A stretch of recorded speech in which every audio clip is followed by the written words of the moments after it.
Angel Gurría, there seems to be a consensus building up now that the world is moving out of crisis into a recovery phase. Is that the OECD's impression as well? Indeed. We have a very big financial crisis. It turned into an economic crisis where all of the OECD countries went into recession at the same time. It's the first time this has ever happened. And then this has turned into an employment crisis, which is a very severe manifestation of the economic paralysis, and at the same time, which is going to linger on even after the economy is recovering. And that's a problem on which we should very seriously focus on. What message are you going to be bringing to the G20 meeting in Pittsburgh?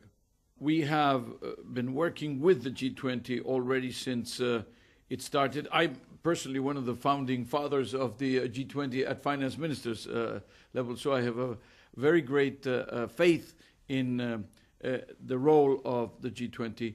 We're going to bring our experience in peer learning, peer reviews for the economic situation, for the taxes, for the transparency on the tax information. We've just created a mechanism, that the Global Forum of Taxation, where 90 jurisdictions are involved all over the world. We're going to be also contributing our experience in the labor markets. We are very worried, as I mentioned, that this is going to be a lingering, sort of a lagging problem even after the economic recovery takes hold.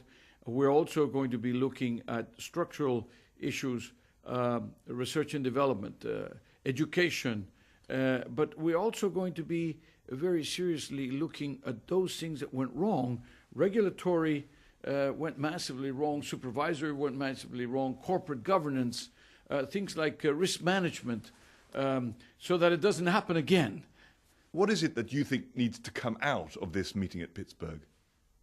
In the short term, a strengthening of the bank's structure, strengthening of the bank's capital.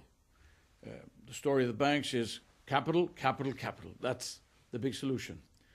In terms of exit strategies, a coordinated, cooperative way in which countries will remove the massive interventions that they have made, but in an orderly, coordinated fashion, not too soon, not too early, not to impede the recovery, but to do so that you do get to the self-sustained growth. And then a number of structural measures that have to be taken so that the recovery will be not only sustainable, but green, a low-carbon recovery, and also a recovery that will again generate jobs.